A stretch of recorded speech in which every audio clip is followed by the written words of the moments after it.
Dear students, केकेसीपीजी college की online classes में आप सबका स्वागत है। प्यारे बच्चों, काफी दिनों से आपकी जावा प्रोग्रामिंग की और कुछ एक हमने सी शार्प प्रोग्रामिंग की भी क्लासेस ली थी। आज हम एक नई प्रोग्रामिंग लैंग्वेज का डिस्कशन करेंगे और वो प्रोग्रामिंग लैंग्वेज है पाइथन प्रोग्रामिंग।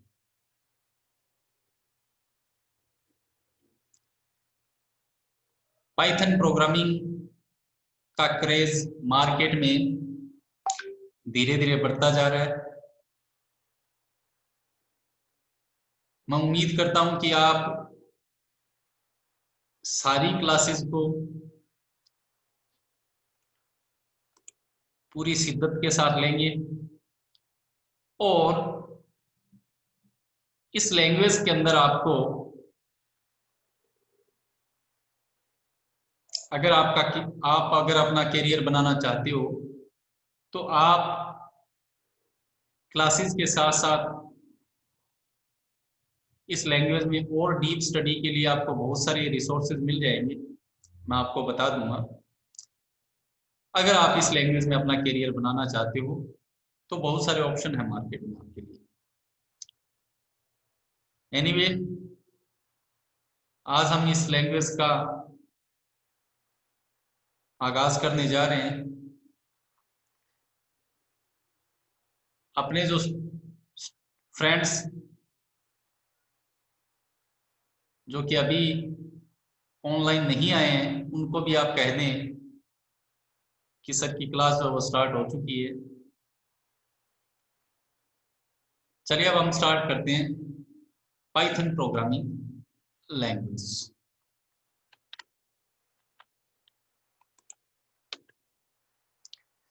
सबसे पहले अगर हम इसके बेसिक इंट्रोडक्शन की बात करें या अगर हम इसकी बुक्स की बात करें तो मैंने यहाँ पर बहुत सारे बुक्स के नाम और राइटर के नाम दे रखे। मोस्टली ये फॉरेन राइटर है। इंडियन राइटर की बुक्स भी आपको बता दी जाएगी। इसके अलावा आपको विकिपीडिया पर भी इसका रिसोर्स अवेलेबल मिल जाएगा। आप वहां से भी इसका रिसोर्स ले सकते हैं। तो यहाँ पर कुछ एक रिसोर्स दिए हुए हैं आपको, कुछ एक लिंक भी दिए हुए हैं जहां से आप पाइथन का रिसोर्सेज फाइंड आउट कर सकते हो। इसके अलावा अगर हम वर्जन की बात करें तो बहुत सारे वर्जन मार्केट में आ चुके हैं। आप पाइथन को सी पाइथन भी बोल सकते हैं। पाइथन को हम क्या कह सकते हैं? सी पाइथन भी कह सकते हैं, क्योंकि पाइथन को किस में लिखा गया है? सी और सी प्लस प्लस का यूज करके लिखा गया है। पाइथन लैंग्वेज को डेवलप करने के लिए अपने पास जो अवेलेबल लैंग्वेज थी सी एंड सी प्लस प्लस, इन दोनों ही लैंग्वेज का यूज करके एक नई लैंग्वेज डेवलप की गई जिसे हम पाइथन या सी पाइथन कहते हैं। 2010 के अंदर पाइथन का वर्जन 2.7 मार्केट में आया और उसके बाद में 3.1.2 वर्जन जो है वो 2010 के अंदर ही मार्केट में लॉन्च कर दिया गया। पाइथन या सी पाइथन को सी या सी प्लस प्लस में लिखा गया है। इसके अलावा एक जाइथन नाम की भी लैंग्वेज है, जाइथन, जिसको किस में लिखा गया है? जावा में लिखा गया है। किसके लिए? जावा वर्चुअल मशीन के लिए। ठीक है, तो यहां पर अलग अलग नाम आपको देखने को मिल रहे हैं। इसके अलावा आयरन पाइथन, जिसको सी शार्प में लिखा गया है। किसके लिए? डॉटनेट इन्वायरमेंट में हम पाइथन के अंदर काम कर सके, इसके लिए आयरन पाइथन को लिखा गया है सी शार्प के अंदर। तो कुल मिलाकर के अब ये आयरन पाइथन के अंदर प्रोग्रामिंग किस तरीके से होती है, जाइथन के अंदर हम प्रोग्रामिंग किस तरीके से करेंगे, इसका हम डिटेल से डिस्कशन करेंगे। ये सारी बात की बातें हैं। अभी तो सिर्फ मेरा पर्पस यहाँ पर आपको नॉर्मली ये नेम बताना कि जाइथन जावा में लिखी गई है, आयरन पाइथन सी शार्प में लिखी गई है, सी पाइथन या जिसको हम पाइथन कहते हैं ये सी एंड सी प्लस प्लस में लिखी गई है। ठीक है, तो ये तो होगी इसके वर्जन की बात और कुछ नामों की बातें। इसके अलावा अगर हम बात करें कि भाई पाइथन को कब और किसने डेवलप किया, तो आप कहोगे कि Python is created in 1989 by Guido van Rossum. Guido van Rossum ने इस लैंग्वेज को 1989 में डेवलप किया था। और अगर इसके वर्जन को डिटेल से पढ़ें तो सबसे पहला वर्जन 1.0 1994 में आया था। 1994 के अंदर पाइथन 1.0 जो है वो मार्केट में रिलीज किया गया। उसके 6 ईयर आफ्टर पाइथन 2.0 मार्केट में उतारा गया। उसके बाद में 3.0, ठीक है, ये 2008 के अंदर मार्केट में लॉन्च हुआ था। उसके बाद में 3.1.5, 7, 3.5 बहुत सारे वर्जन्स मार्केट में आ चुके हैं। ठीक है, तो ज्यादातर 3.0 वाला जो वर्जन है वो काफी दिनों तक मार्केट में जो है वो यूज किया गया और अभी भी यूज किया जाता है। इसके अलावा अगर हम डेवलपमेंट इन्वायरमेंट की बात करें, आईडीई की बात करें, इंटीग्रेटेड डेवलपमेंट इन्वायरमेंट की बात करें, तो ये बहुत सारे डेवलपमेंट टूल्स दिए गए हैं। इन डेवलपमेंट टूल के अंदर हम पाइथन के प्रोग्राम्स बना सकते हैं। आप देख सकते हो यहाँ पर बहुत सारे आईडीई जो है उनके नाम यहाँ पर दिए गए हैं। तो आप किसी भी आईडीई का यूज करके पाइथन के अंदर प्रोग्रामिंग कर सकते हो। ठीक है, तो इसके बाद में अगर हम आगे बढ़े तो ये कुछ फ्रेमवर्क है। ठीक है, अब ये फ्रेमवर्क क्या होते हैं इनका डिस्कशन बाद की बात है। अभी सिर्फ आप नाम ध्यान में रखें कि ये सारे फ्रेमवर्क है जिनका हम यूज कर सकते हैं। क्या है, क्या क्या यूज होता है, कैसे यूज होता है, ये सब बात की बातें बाद में डिस्कशन करेंगे। अब मैं सीधा, क्योंकि मैं इन चीजों के बारे में इसलिए डिस्कशन नहीं कर रहा क्योंकि आज आपकी फर्स्ट क्लास है। अगर मैं इनके डिटेल में जाऊंगा तो हमारा जो बेसिक है वो क्लियर नहीं हो पाएगा। इनके बारे में हम बाद में डिस्कशन करेंगे। अभी मैं डायरेक्ट इसके इंट्रोडक्शन पर आता हूं कि भाई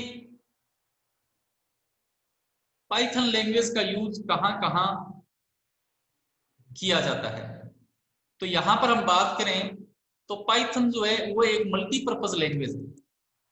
पाइथन क्या है, एक मल्टीपर्पज लैंग्वेज है, क्योंकि इस लैंग्वेज का यूज हम वेब एप्लीकेशन डेवलप करने में, मतलब वेबसाइट बनाने में कर सकते हैं।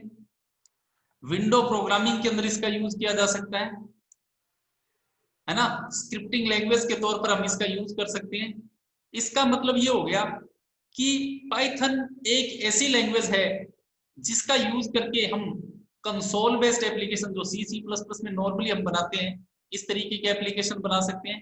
कंसोल बेस्ड एप्लीकेशन बना सकते हैं, ग्राफिकल यूजर इंटरफेस वाले एप्लीकेशन डेवलप कर सकते हैं। स्क्रिप्टिंग लैंग्वेज के तौर पर हम इसका यूज कर सकते हैं। तो कहने का मतलब हर काम में, वेबसाइट बनानी हो, कंसोल बेस्ड एप्लीकेशन बनाना हो, ग्राफिक्स वाले प्रोग्राम्स बनाने हो, हर तरीके के प्रोजेक्ट जो हम इसमें डेवलप कर सकते हैं। पाइथन एक ऑब्जेक्ट ओरिएंटेड प्रोग्रामिंग लैंग्वेज है। इसका मतलब ये हुआ कि क्लास के अंदर, पाइथन के अंदर इनहेरिटेंस, क्लास, ऑब्जेक्ट, इन सब का भी यूज कर सकते हैं। पाइथन एक इंटरप्रेटेड लैंग्वेज है। इसका मतलब ये हो गया कि पाइथन के अंदर कंपाइलर नहीं होता बल्कि इंटरप्रेटर होता है, इसीलिए इसको इंटरप्रेटेड लैंग्वेज कहा गया है। इसके अलावा strongly typed and dynamically typed language, इसका मतलब ये हुआ कि पाइथन के अंदर आप डेटा टाइप का नॉर्मली यूज नहीं करते हो। जैसे आपने x is equal to 5 store करवाया, ठीक है, x is equal to 5 store करवाया, तो x का डेटा टाइप आपने मेंशन नहीं किया, x ऑटोमेटिकली इंटीजर टाइप का हो जाएगा, x is equal to 5.5 float type का हो गया, ठीक है। तो इस तरीके से जो है वो ऑटोमेटिकली जो है वो पाइथन के अंदर जो है वो डेटा टाइप इनबिल्ट यूज हो जाते हैं, आपको अलग से मेंशन करने की रिक्वायरमेंट नहीं होती, ठीक है। Focus on readability and productivity, मतलब पाइथन का जो मेन पर्पस है वो है प्रोडक्टिव इन्वायरमेंट क्रिएट करना। मतलब पाइथन एक ऐसी लैंग्वेज है जिसमें आप जब कोडिंग करोगे तो उस कोडिंग को आराम से हर कोई पर्सन आसानी से पढ़ सकता है। आपने अगर कोई कोडिंग की है तो उसको आसानी से समझा जा सकता है, और पाइथन का यूज करके पाइथन की कम कोडिंग के अंदर हम जो ज्यादा प्रोडक्टिव वर्क कर सकते हैं। मतलब आपको लंबा चौड़ा कोड नहीं लिखना होता, कम कोड के अंदर आप जो है वो प्रोडक्टिव वर्क कर सकते हो, ठीक है। मिनिमम कोड के अंदर आप जो है मैक्सिमम रिजल्ट फाइंड आउट कर सकते हो। तो फाइनली मैं ये कहूंगा कि पाइथन एक मल्टीपर्पज लैंग्वेज है जिसका यूज करके हम web application, console application, GUI application, scripting as a scripting आदि तरीके से हम इसका यूज कर सकते हैं। पाइथन एक ऑब्जेक्ट ओरिएंटेड प्रोग्रामिंग लैंग्वेज है। पाइथन के अंदर इंटरप्रेटर का यूज होता है। पाइथन के अंदर हमें अलग से डेटा टाइप यूज नहीं करना पड़ता, हालांकि डेटा टाइप सारे होते हैं, लेकिन आपको अलग से डेटा टाइप जैसे आप C++ में करते हो int a variable integer type का, और फिर आप उस वेरिएबल को यूज करते हो, तो इनबिल्ट इसमें डेटा टाइप यूज हो जाते हैं। आप तो direct a is equal to 5 लिखोगे तो ऑटोमेटिकली a जो है वो किस टाइप का हो गया, इंटीजर टाइप का। जिस टाइप की वैल्यू आप स्टोर करोगे वो वेरिएबल उसी टाइप का हो जाएगा। उसके बाद में अगर पाइथन फीचर्स की बात करें, पाइथन की अगर कैरेक्टरिस्टिक्स की बात की जाए, तो यहाँ पर ये कह रहे हैं नो कंपाइलिंग और लिंकिंग, मतलब आपको पाइथन के अंदर कंपाइलर की कंपाइलेशन की रिक्वायरमेंट नहीं है। पाइथन के अंदर कंपाइलर नहीं होता, आपका प्रोग्राम कंपाइल नहीं होगा। रैपिड डेवलपमेंट साइकिल, मतलब आप जो है वो तेजी से जो है वो सॉफ्टवेयर को डेवलप कर सकते हो। नो टाइप डिक्लेरेशन, जैसे कि मैं पहले ही बता चुका हूँ कि आपको वेरिएबल को डिक्लेयर करने के लिए डेटा टाइप की रिक्वायरमेंट नहीं है, ऑटोमेटिकली डेटा टाइप यूज हो जाएंगे। सिंपलर, शॉर्टर, मोर फ्लेक्सिबल, इसका मतलब हो गया पाइथन के अंदर प्रोग्रामिंग करना आसान है, आप आसानी से पाइथन प्रोग्रामिंग लैंग्वेज सीख सकते हो, और कम कोड के अंदर जो है वो आप इसमें ज्यादा काम कर सकते हो। Automatic memory management, automatic memory management का मतलब, और एंड गार्बेज कलेक्शन, ये एक दूसरे से रिलेटेड है। ऑटोमेटिक मेमोरी मैनेजमेंट का मतलब है कि आप मान लो कोई, जैसे आप ऑब्जेक्ट ओरिएंटेड प्रोग्रामिंग के तौर पर पाइथन को यूज कर रहे हो, आप ऑब्जेक्ट क्रिएट कर रहे हो, ठीक है, ऑब्जेक्ट क्रिएट कर रहे हो, तो ऑब्जेक्ट क्रिएट करते हैं ऑटोमेटिकली उसको मेमोरी मिल जाती है, ठीक है। अब क्या होता है कि पाइथन के अंदर गार्बेज कलेक्शन प्रोसेस होती है। गार्बेज कलेक्शन का मतलब होता है कि मेमोरी आपकी स्कैन होती रहती है, और गार्बेज कलेक्टर का काम क्या होता है कि वो अनयूज्ड या अनरेफरेंस्ड ऑब्जेक्ट को देखता है कि भी इस ऑब्जेक्ट का यूज नहीं हो रहा, ठीक है। अगर यूज नहीं हो रहा, वो देखेगा इस ऑब्जेक्ट का किसी से लिंक नहीं है, तो वो मेमोरी को क्या करता है, ऑटोमेटिकली रिलीज कर देता है। तो memory allocation and memory D allocation automatically perform होती है, और गार्बेज कलेक्टर क्या करता है कि अनयूज्ड और अनरेफरेंस्ड जो ऑब्जेक्ट होते हैं उसको मेमोरी से रिलीज कर देता है।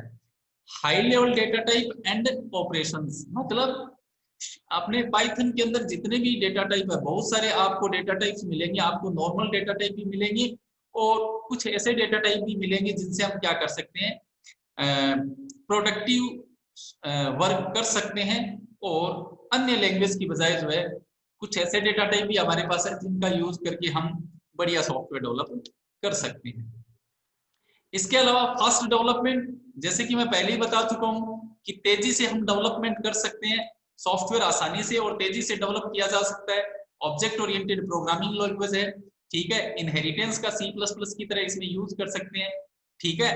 ये C embedding and extending in C language, मतलब सी लैंग्वेज को भी हम क्या कर सकते हैं, इसमें मिक्सअप कर सकते हैं, ठीक है। मिक्स्ड लैंग्वेज सिस्टम, कहने का मतलब पाइथन जो है वो बहुत सारी लैंग्वेज का मिक्सअप है। आप जब कोडिंग करोगे तो आपको इसमें बहुत सारी प्रोग्रामिंग लैंग्वेज का क्या मिलेगा, मिक्सअप मिलेगा, आपको फील होगा। इसके अलावा ये कह रहा है कि आप क्लासेस का, मॉड्यूल्स का, एक्सेप्शन हैंडलिंग का, मल्टी थ्रेडिंग का, इन सारे जो ये जो होते हैं ना ऑब्जेक्ट ओरिएंटेड प्रोग्रामिंग की फंक्शनलिटी होती है, ये सारी फंक्शनलिटी जो है वो पाइथन के अंदर पाई जाती है। ठीक है, तो ये सारी programming in the large support. ठीक है, तो कहने का मतलब है कि कुल मिलाकर के आप ये कह सकते हो कि पाइथन एक प्रोग्रामिंग लैंग्वेज है जिसमें कम कोड के अंदर हम तेजी से जो है वो बढ़िया सॉफ्टवेयर डेवलप कर सकते हैं। ये कई लैंग्वेजेस का सी प्लस प्लस और जावा आदि सारी लैंग्वेजेस का क्या है मिक्सअप इसके अंदर मिलेगा। और जितने भी ऑब्जेक्ट ओरिएंटेड प्रोग्रामिंग कंसेप्ट है वो सारे कंसेप्ट जो है वो पाइथन के अंदर पाए जाते हैं। जैसे कि मैं लास्ट टाइम भी डिस्कस कर चुका था कि बड़ी बड़ी जो कंपनियां और बड़े बड़े जो ऑर्गेनाइजेशन है वो इन सब का यूज करते हैं। जैसे कि कुछ एक नाम यहाँ पर दिए गए हैं।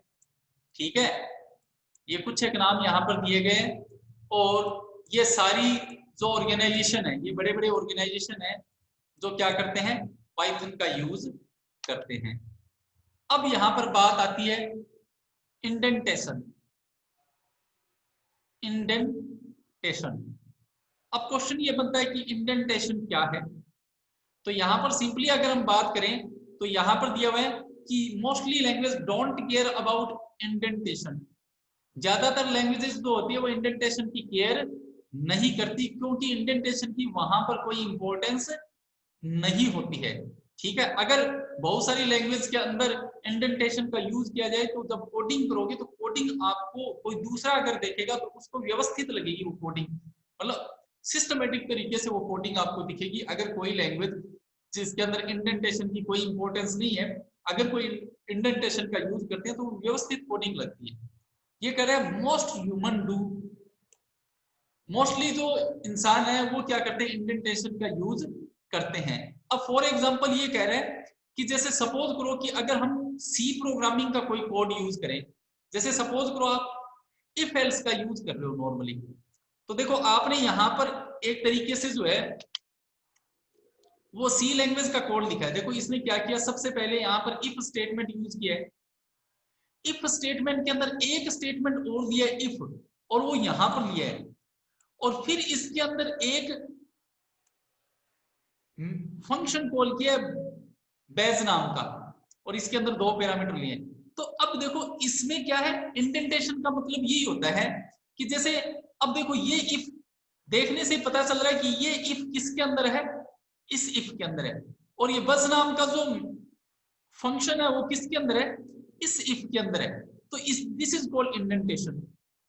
यहां पर आपने व्यवस्थित तरीके से इसको लिखा है, सी लैंग्वेज का एक कोड यहां पर दिखाने की कोशिश की है कि ये जो फूज इसमें लिखा है ये तो आपका आउटर इफ हो गया, और बार जिसमें लिखा है ये आपका इनर हो गया। मतलब ये बार जो है ये इफ स्टेटमेंट कब एग्जीक्यूट होगा, जब आपकी ये इफ वाली कंडीशन क्या होगी, ट्रू होगी।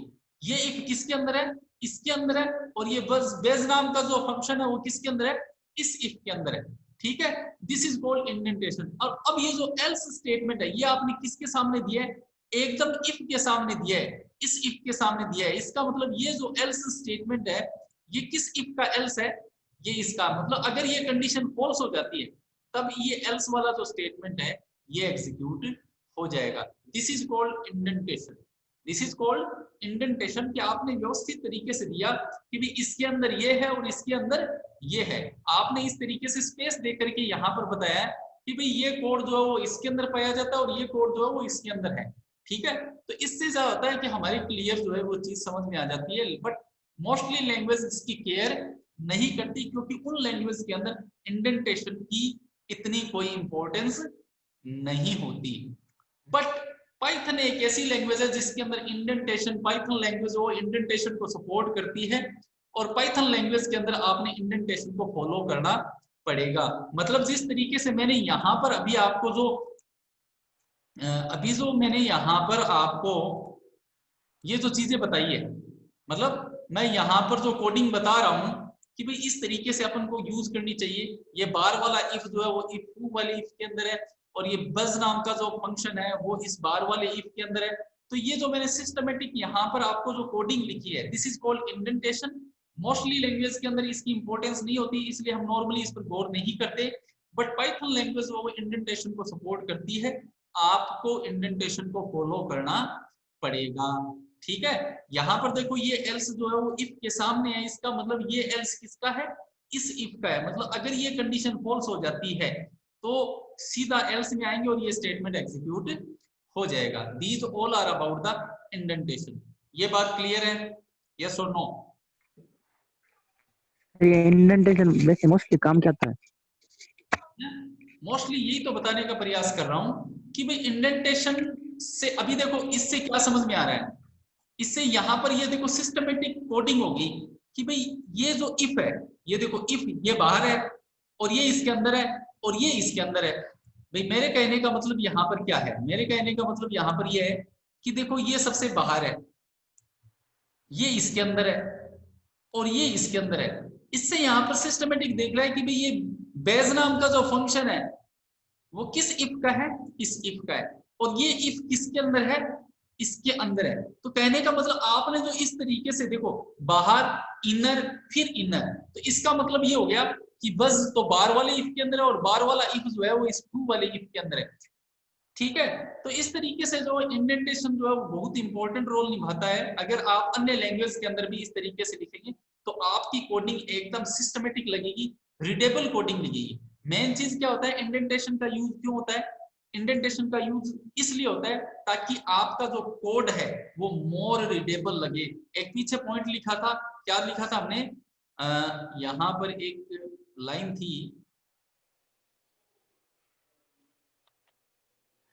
Focus on readability and productivity. Readability मतलब पाइथन का जो मेन फोकस है वो किस पर है, रीडेबिलिटी पर है। मतलब पाइथन का प्रोग्राम अगर कोई पढ़ेगा तो दूसरा जो पर्सन है वो आसानी से समझ जाएगा कि अच्छा ये कोडिंग जो है वो इस तरीके से काम करती है, मतलब ये कोड इसका पार्ट है और ये कोड इसका पार्ट है। अगर आपने एकदम सीधा ऊपर से लेकर नीचे तक सीधा एकदम सामने सबको लिख रखा है तो इससे कंफ्यूजन रहता है, अपन को पता नहीं चलता। लेकिन यहाँ पर इंडेंटेशन का यूज करने से क्या होगा, आपका जो कोड है वो रीडेबल हो जाता है, मोर रीडेबल हो जाता है। अन्य पर्सन भी अगर आपके कोड को देखता है तो उसको पता चल जाता है अच्छा ये चीज जो है वो इसका पार्ट है, ठीक है, ये जब काम करेगा तभी ये काम करेगा और ये इसका पार्ट है, समझ गए? तो इससे क्या होता है, इंडेंटेशन का यूज होने से आपका कोड जो है वो ज्यादा रीडेबल हो जाता है। और कुछ पूछना है इसमें? No sir. ओके, अब हम आगे बढ़ते हैं और इसको समझने का प्रयास करते हैं। देखो यहां पर अब हम क्या करेंगे, यहां पर हेलो वर्ल्ड मैसेज प्रिंट करेंगे पाइथन के अंदर। पाइथन के अंदर हेलो वर्ल्ड मैसेज किस तरीके से प्रिंट किया जाता है, तो सिंपली है कि ये सबसे पहले कह रहा है कि आप अपनी विंडो के अंदर जो वो टर्मिनल को ओपन करो, ठीक है, विंडो टर्मिनल ओपन करो और उसमें क्या लिख दो, पाइथन लिख दो। तो ये कहने का मतलब ये स्टार्ट मेनू का कह रहा है कि आप वहां से स्टार्ट मेनू में जाओ और वहां पर पाइथन लिख दो, नहीं तो पाइथन नाम का जो है वो आपको लिंक दिया होगा अगर आपने पाइथन इंस्टॉल कर रखी है। If on window open A Python IDE like ID, मतलब ये कह रहा है कि अगर आप जो है वो आईडीई का भी यूज कर सकते हो। हम अभी आईडीई का यूज नहीं करेंगे, हम जुपिटर का यूज करके आपको बाद में दिखाएंगे। अभी तो सिर्फ हम क्या करेंगे कि हमने जैसे एग्जांपल के तौर पर अगर मैं बात करूं तो यहां पर देखोगे तो आप पाओगे कि जैसे यहां पर मैंने अभी इस सिस्टम के अंदर जो है वो आपका, जैसे यहां पर पाइथन हमने सर्च कर दिया, यहां पर आपका पाइथन जो है वो 2.7 इंस्टॉल है, ठीक है। तो यहां पर देखो आपको ये कई पोर्शन दिख रहे हैं, ठीक है, आपको पाइथन कमांड लाइन दिखाई दे रहा है, इसके अलावा आपको पाइथन जीयूआई दिखाई दे रहा है। तो यहाँ पर क्वेश्चन है कि आप अगर चाहो तो पाइथन कमांड लाइन का भी यूज कर सकते हो, आप अगर चाहो तो पाइथन जीयूआई का भी यूज कर सकते हो। कमांड लाइन पर क्लिक करोगे तो आपको इस तरीके की स्क्रीन दिखेगी, ठीक है। जैसे सपोज करो अभी ये कह रहा है कि आप सबसे पहले क्या करो, पाइथन का कमांड प्रॉम्प्ट ओपन कर दो। ये जैसे मैंने प्रॉम्प्ट ओपन कर दिया, ये क्या है, कमांड प्रॉम्प्ट है, और वो जो एक है वो क्या है, जीयूआई प्रॉम्प्ट है। चलो मैं उसको भी ओपन कर देता हूं।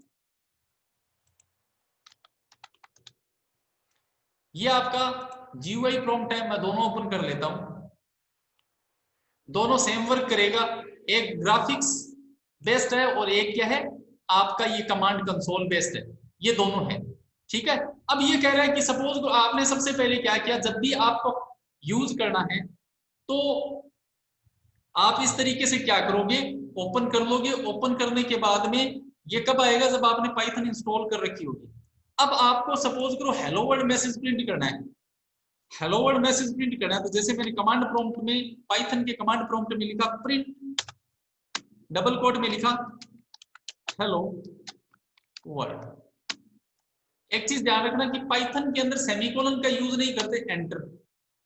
मैंने अभी आपको बताया था कि पाइथन जो वो इंटरप्रेटर बेस्ड है, मतलब आप जैसे ही लाइन लिखोगे तो वो क्या हो जाएगी, तुरंत एग्जीक्यूट हो जाएगी। तो आपने लिखा प्रिंट और डबल कोट में लिखा हेलो वर्ल्ड, तो ये प्रिंट हो गया। ऐसे ही अगर आप चाहो तो प्रिंट फंक्शन का भी यूज कर सकते हो, जैसे मैंने यहां पर अब लिखा,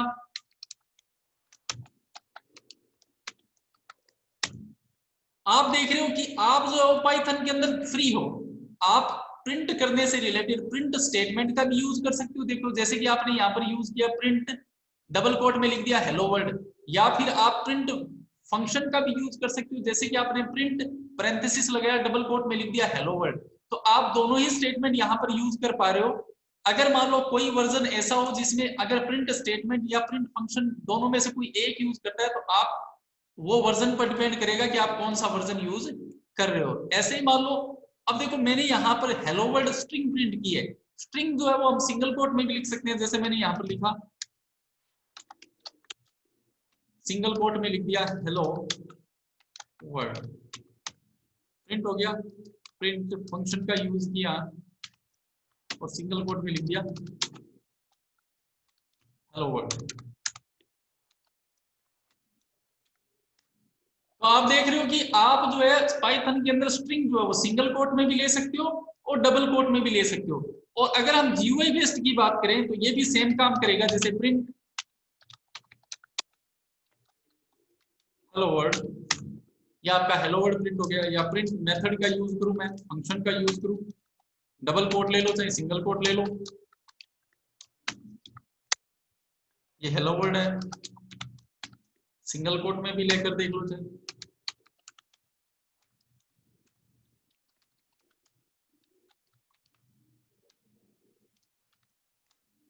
तो इस तरीके से हम क्या कर सकते हैं, पाइथन का यूज कर सकते हैं। दिस इज पाइथन इंटरप्रेटर, ये आपका पाइथन का टर्मिनल है जहां पर कौन वर्क कर रहा है, इंटरप्रेटर वर्क कर रहा है। यहां पर ये क्या है, आपका प्रॉम्प्ट है। और ये जो अभी मैंने आपको जो एडिटर दिखाए हैं ये इंटरप्रेटर बेस्ड है। आप देख रहे हो कि जैसे ही आप स्टेटमेंट लिखते हो, स्टेटमेंट लिखने के बाद में जैसे ही आप एंटर करते हो वो स्टेटमेंट तुरंत एग्जीक्यूट हो जाता है। तो ये इंटरप्रेटर बेस्ड एडिटर है पाइथन का, जीयूआई बेस्ड एडिटर भी है और आपका जीयूआई बेस्ड इंटरप्रेटर भी है और कमांड बेस्ड इंटरप्रेटर भी है, जिसमें आपने दोनों देखा कि आपने हेलो वर्ल्ड मैसेज प्रिंट किया है। String in Python can be represented by single quotation mark and double quotation mark. We can use print statement to print any statement or print function to print any statement. Clear है, yes or no? Yes sir. Okay. Yes sir. ठीक है, तो अब यहाँ पर ये Python overview के बारे में बता है, वैसे हम नॉर्मली बता चुके हैं। ये यहाँ पर ये कह रहे हैं कि पाइथन जो है वो बहुत सारे मॉड्यूल्स का कॉम्बिनेशन है। मॉड्यूल्स क्या होते हैं, जैसे जावा के अंदर पैकेज होते हैं, वैसे ही क्या होते हैं इसके अंदर मॉड्यूल्स होते हैं, जिनका हम डिस्कशन करेंगे डिटेल से। ठीक है, ये कह रहे हैं मॉड्यूल्स के अंदर बहुत सारे स्टेटमेंट्स होते हैं, स्टेटमेंट्स के अंदर बहुत सारी एक्सप्रेशन होती है। ठीक है, तो ये सारी चीजें जो हम बाद में डिस्कशन करेंगे। यहाँ पर यही चीजें जो मैं अभी आपको बता रहा था, आपके जो सिलेबस में जो सबसे पहला टॉपिक दिया हुआ है वो क्या दिया हुआ है, पाइथन इंटरप्रेटर दिया गया है। आपके सिलेबस में अगर आपका सिलेबस स्टार्ट होता है पाइथन का, तो उसमें सबसे पहला, हाँ रितेश कुछ पूछना चाह रहे हो? सर अगर एक साथ कोड को अगर रन करना हो, इसमें तो 1 by 1 होगा, हाँ तब उसके लिए क्या करना पड़ेगा? मैंने आप हम बताएंगे, तो आप शांति रखो। वैसे मैंने अभी जो है ना जीयूआई बेस्ड खोल रखा है ना, उसमें फाइल में जाकर के न्यू फाइल पर क्लिक करके अलग से एडिटर ओपन कर लेंगे। मैं आपको बता, आप मैंने जो डिस्कशन क्लास बुलाई थी उसमें नहीं आए थे क्या आप? आया था सर। तो उस टाइम आपने ध्यान नहीं दिया, मैंने बताया था अलग से प्रोग्राम बनाना। कोई बात नहीं, आपको डिटेल से हम बता देंगे, अभी आप स्टेप बाय स्टेप चलो, सारी चीजें डिस्कस करेंगे। तो सबसे पहला टॉपिक आपका दिया हुआ है पाइथन इंटरप्रेटर। पाइथन इंटरप्रेटर के बारे में अगर हम डिस्कस करें तो सबसे पहला पॉइंट दिया है कि Python is an interpreted language, मतलब पाइथन एक ऐसी लैंग्वेज है जो इंटरप्रेटर को सपोर्ट करती है। उसके बाद है the interpreter provide an interactive environment to play with the language, मतलब इंटरप्रेटर जो है वो लैंग्वेज को फील फ्री बनाने के लिए, इंटरेक्टिव बनाने के लिए, इंटरेस्टेड बनाने के लिए जो है वो पावरफुल टूल की तरह काम करता है। मतलब इंटरप्रेटर एक ऐसा इन्वायरमेंट क्रिएट करता है कि जिससे आपको क्या करता है, मजा आता है काम करने में। ठीक है, results of expressions are printed on the screen, ये कह रहा है कि आप जो भी एक्सप्रेशन लिखोगे उसके जो रिजल्ट है वो आपको स्क्रीन पर प्रिंट हुए दिखाई देंगे। अब जैसे इसने देखो यहाँ पर बताया है कि 3+7, ये कमांड, ये प्रॉम्प्ट है आपका, या आपने लिखा यहाँ पर एक एक्सप्रेशन लिखी 3+7, जैसे एंटर किया तो यहाँ पर इंटरप्रेटर बेस्ड ये लैंग्वेज स्क्रीन है, ये लैंग्वेज इंटरप्रेटर बेस्ड है। जैसे आप 3+7 लिख करके एंटर करोगे तो आपको तुरंत स्क्रीन पर आउटपुट दिखेगा 10। इसी तरीके से अगर आप लिखते हो 3<15 तो पाइथन के अंदर एक बूलियन डेटा टाइप होता है जो ट्रू को ट्रू बताता है और फॉल्स को फॉल्स बताता है। तो जैसे ही आप लिखोगे 3<15, क्या 3 < है 15, तो ये कंडीशन क्या आपको पता है फॉल्स है, तो ये क्या 3 छोटा है 15 से, तो ये कंडीशन क्या है ट्रू है, तो आपको आउटपुट क्या मिल जाएगा, ट्रू मिल जाएगा। ऐसे ही आपने सिर्फ स्ट्रिंग लिखी सीधी डायरेक्ट प्रिंट मी, डबल कोट के अंदर आपने क्या लिख दी या सिंगल कोट के अंदर आपने सिर्फ स्ट्रिंग लिखी, एंटर किया तो इंटरप्रेटर इसको भी रीड करेगा और प्रिंट करवा देगा। या फिर अगर आप प्रिंट स्टेटमेंट का यूज करके लिखते हो प्रिंट मी, तब भी प्रिंट मी प्रिंट, ये इस बार क्या कर रहा है, ये प्रिंट स्टेटमेंट प्रिंट मी प्रोवाइड करा रहा है। और अगर आप प्रिंट स्टेटमेंट यहाँ पर यूज नहीं कर रहे हो तब भी इंटरप्रेटर क्या करेगा, ऑटोमेटिकली प्रिंट इसके साथ अटैच कर देगा और आपको मैसेज प्रिंट हो जाएगा प्रिंट मी। ठीक है, लेकिन देखो इसमें और इसमें डिफरेंस क्या है कि अगर आप स्ट्रिंग डायरेक्ट लिखते हो तो इंटरप्रेटर डायरेक्ट वो पूरी की पूरी स्ट्रिंग प्रिंट करता है उसी फॉर्मेट में। देखो अगर आपने सिंगल कोट लगा रखा है तो ये सिंगल कोट लिखा हुआ मिलेगा आपको, ये देखो यहाँ पर सिंगल कोट दिख रहा है ना आपको। लेकिन अगर आप प्रिंट स्टेटमेंट का यूज करके किसी स्ट्रिंग को प्रिंट करवाते हो तो वो सिर्फ स्ट्रिंग प्रिंट होती है, उसका सिंबल प्रिंट नहीं होता, जैसे कि ऊपर वाले केस में ये सिंगल कोट लिखा हुआ है। इसको समझने के लिए हम डायरेक्ट जो है वो अपने, अगर हम इसको ओपन करें तो आपने जैसे यहां पर लिखा 3<15, तो यहां पर आपको आउटपुट क्या मिल रहा है, ट्रू मिल रहा है कि 3<15 है, यस 3 50 है, तो ये क्या देगा, ट्रू देगा। अगर मैं यहां पर कहता हूं 3 50, तब ये देखो क्या दे रहा है FALSE, तब ये यहाँ पर क्या कर रहा है, फॉल्स दे रहा है, क्योंकि इसके अंदर क्या होता है बूलियन डेटा टाइप होता है जो ट्रू को ट्रू और फॉल्स को फॉल्स बताता है। ऐसे ही मान लो अगर मैं लिखूं प्रिंट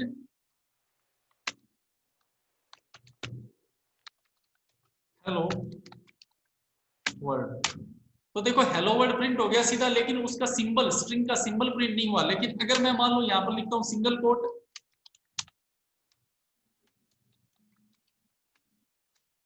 इस बार देखो आपको ये सिंबल के साथ स्ट्रिंग प्रिंट हुई है, क्योंकि इस बार आप प्रिंट स्टेटमेंट का यूज नहीं किया है, आपने डायरेक्ट स्ट्रिंग लिखी है। इंटरप्रेटर इसको रीड आउट करेगा और डायरेक्ट एज इट इज इसको क्या कर देगा, प्रिंट कर देगा। ठीक है, तो ये बात समझ में आई आपके, यस और no? Yes sir, yes sir. Okay, तो ये तो पाइथन इंटरप्रेटर है। अब इसके आगे कंटिन्यू हम डिस्कशन करेंगे। यहाँ पर ये प्रिंट स्टेटमेंट के बारे में बता रहा है कि भी एक्चुअली में प्रिंट स्टेटमेंट है क्या। ये कह रहा है कि प्रिंट स्टेटमेंट के अंदर elements separated by comma print with a space between them. ठीक है, तो यहाँ पर ये कह रहा है कि उसके बाद क्या है, a comma at the end of statement print hello comma will not print a new line character. यहाँ पर ये कहने का मतलब यहाँ पर सिंपली ये बता रहा है कि जैसे आपने पहले तो प्रिंट के अंदर ये हेलो स्ट्रिंग प्रिंट करवाई तो इसमें क्या प्रिंट कर दिया, हेलो प्रिंट कर दिया। उसके बाद देखो प्रिंट में आपने क्या किया, एक स्ट्रिंग लिखी हेलो, फिर आपने क्या लगा दिया, कोमा लगा दिया, और फिर दूसरी स्ट्रिंग लिखी देयर, और आपको ये लगा कि हेलो प्रिंट होगा फिर अगली लाइन में देयर प्रिंट होगा। ऐसा नहीं है, आपको दोनों एक ही लाइन में प्रिंट हुए मिलेंगे। फॉर एग्जाम्पल जैसे कि आपने यहां पर देखा, मैंने यहां पर लिखा प्रिंट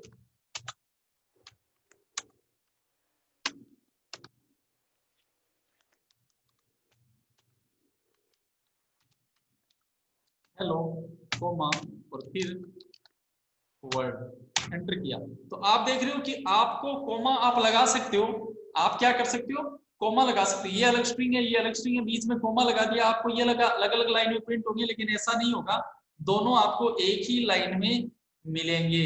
ये बात क्लियर है? यस और नो?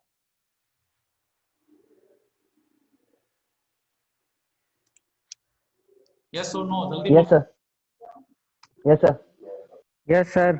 उसके बाद में देखो दिया डॉक्यूमेंटेशन। आप ये चाहते हो कि मैं जो प्रोग्राम लिख रहा हूं या मैं जो